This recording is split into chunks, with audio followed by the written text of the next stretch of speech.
For this women's 60-metre hurdles final, and a great final in prospect. In lane 1, she represents Loughborough, Jess Tapping. In 2, from the University of Hertfordshire, Emily Stevens. In lane 3, in the red of Birmingham, the winner of the B final at last year's UK Championships and a lifetime best of 8.71, Claire Humphries. In lane 4, representing Brunel, she was 4th here last year, former GB Under-20 international, first at the InterVarsity match at the NIA in Birmingham, Stephanie Dana. In lane 5, she had the run of her life here last week when she finished 4th at the UK Championships in 8.45, Ashley Helsby.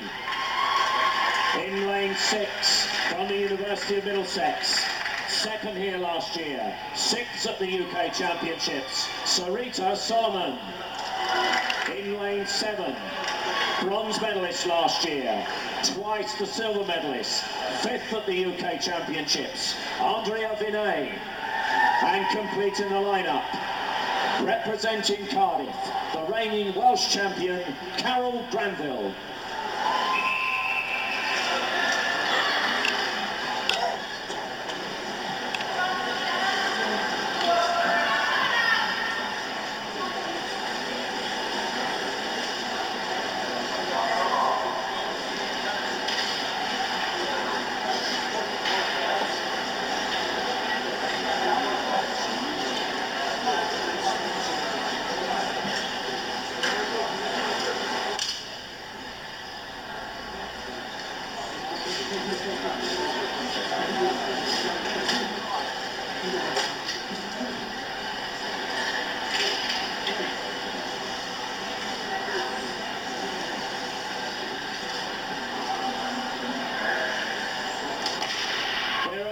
Ashley Helsby very well away. She